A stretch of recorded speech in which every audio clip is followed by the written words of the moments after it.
எல்லாருக்கும் வணக்கம்.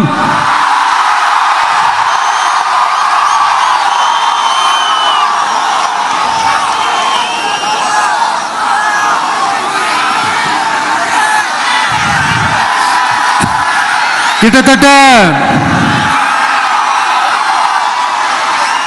ஒரு 910 நாட்களுக்கு மேல உங்க மண்ணுக்காக போராடிட்டு இருக்கீங்க.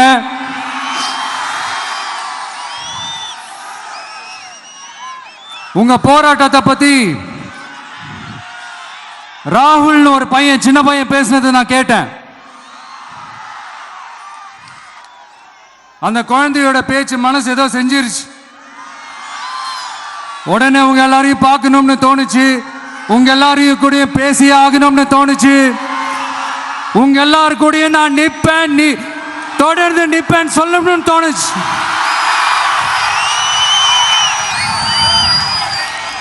ஒவ்வொரு வீட்டுக்கும் ரொம்ப முக்கியமானவங்க அந்த வீட்டில் இருக்கிற பெரியவங்க தான். அதே மாதிரி தான் நம்ம நாட்டுக்கு ரொம்ப முக்கியமானவங்க உங்களை மாதிரி விவசாயிங்க தான். அதனால உங்களை மாதிரி விவசாயிகளோட காலடி மண்ணை தொட்டு கும்பிட்டு தான் என்னோட பயணத்தை தொடங்கணும்னு ஒரு முடிவோட தான் இருந்தேன். அதுக்கு சரியான இடம் இதுதான் எனக்கு தோணுச்சு.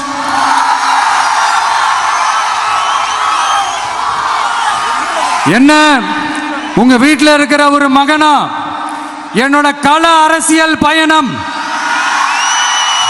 உங்களோட ஆசீர்வாதத்தோட இங்கிருந்து தான் தொடங்குது. சரி, அதை விடுவோம். நம்மளுடைய முதல் மாநில மாநாட்டில் நம்ம கட்சியினுடைய கொள்கையை பற்றிலாம் தான் எடுத்து சொன்னேன். அதில் ஒண்ணுதான் இயற்கை வள பாதுகாப்பு. சூழலியல் மற்றும் காலநிலை நெருக்கடியை எதிர்கொள்ளக்கூடிய, இயற்கைக்கு ஊறு விளைவிக்காத பகுதிசார் மாநில வளர்ச்சி பரவலாக்கம். இதான் நாம் அறிவிச்ச அந்த கொள்கை. இதான் நான் இங்க சொல்றதுக்கு காரணம் ஓட்டு அரசியலுக்காக இல்ல.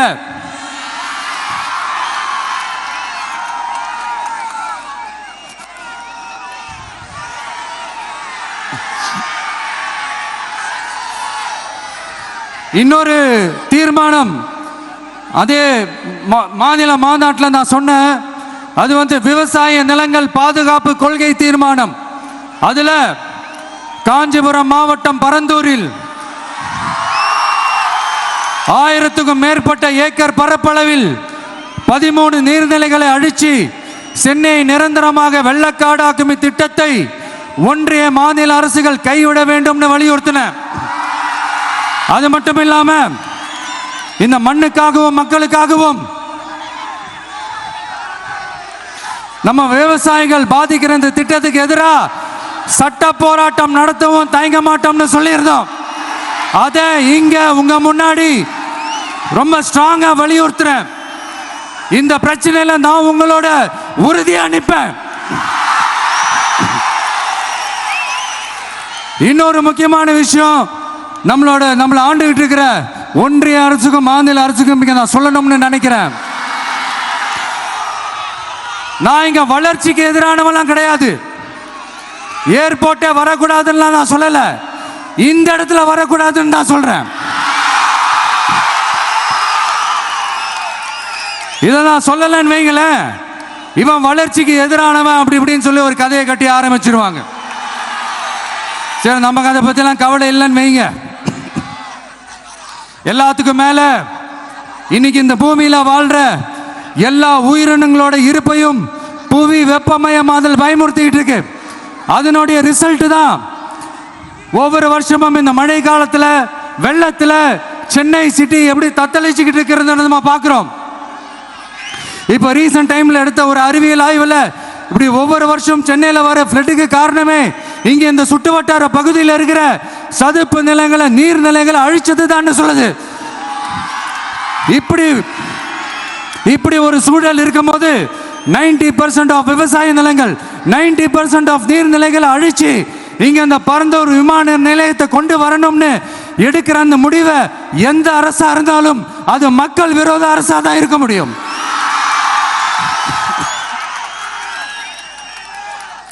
இப்ப சமீபத்தில் நம்ம அரிட்டாப்பட்டி பகுதியில் அந்த டங்ஸ்டன் சுரங்கம் அமைக்கிறதை எதிர்த்து தமிழ்நாடு அரசு ஒரு தீர்மானம் ஒன்று கொண்டு வந்தாங்க. அதை நான் மனப்பூர்வமாக வரவேற்கிறேன். ஆனா அதே நிலைப்பாட்டை தானே இங்க நம்ம பரந்தூர் பிரச்சனையிலையும் எடுக்கணும்.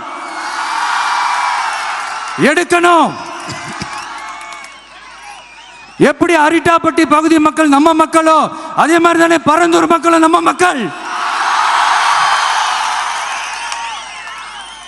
அப்படித்தானே ஒரு அரசாங்கம் யோசிக்கணும். ஆனா அப்படி செய்யலையே. ஏன் செய்யல?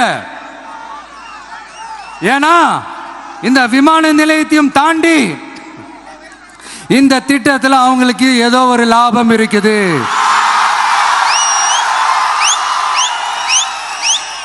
அதை நம்ம மக்கள் தெளிவா புரிஞ்சு வச்சிருக்கிறாங்க. நம்மளுடைய ஆட்சியாளர்களுக்கு ஒரு சில கேள்விகள். நீங்க எதிர்கட்சியா இருக்கும் போது 8 வழிச்சாலையை எதிர்த்தீங்க, அந்த காட்டுப்பள்ளி துறைமுகத்தை எடுத்தீங்க. அதே தானே இங்கேயும், அதே நிலைப்பாடு தானே இங்கேயும் எடுக்கணும். அது எப்படி நீங்க எதிர்கட்சியா இருக்கும் போது விவசாயிகளுக்கு ஆதரவு, ஆளுங்கட்சியா இருக்கும் போது விவசாயிகளுக்கு எதிர்ப்பா? இது எனக்கு புரியலையே.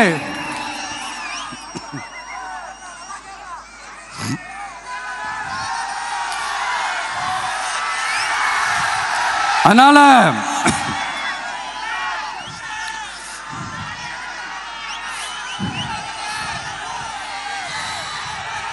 இனிமேலும் சொல்றேன், உங்க நாடகத்தெல்லாம் பார்த்துக்கிட்டு மக்கள் சும்மா இருக்க மாட்டாங்க. நீங்க உங்களோட வசதிக்காக அவங்களோட நிக்கிறதும் அவங்களோட நிக்காம இருக்கிறதும், நாடகம் ஆடுறதும் நாடகம் ஆடாம இருக்கிறதும், அது சரி. நம்புற மாதிரியே நாடகம் ஆடுறதுல தான் நீங்க கில்லாடிங்களாச்சு. அதையும் மீறி நம்ம விவசாயிங்க உங்க போராட்டத்துக்கு எதிராக போராடினாங்கன்னா பிரச்சனை தான். அதனால இனிமேல் உங்க நாடகத்தை பார்த்துக்கிட்டு மக்கள் சும்மா இருக்க மாட்டாங்க. உங்களோட இந்த விமான நிலையத்துக்காக நீங்க ஆய்வு செஞ்ச இடத்தை மறு ஆய்வு செய்யணும்னு ஒன்றிய அரசுக்கும் மாநில அரசுக்கும் நான் கேட்டுக்கிறேன். விவசாய நிலங்கள் இல்லாத இந்த பாதிப்புகள் குறைவா இருக்கிற இடங்களா பார்த்து உங்களுடைய விமான நிலையத்தை கொண்டு வாங்க. வளர்ச்சி தான் மக்களை முன்னேற்றும். ஆனா அந்த வளர்ச்சின்ற பேர்ல நடக்கிற அழிவு மக்களை ரொம்பவே பாதிக்கும்.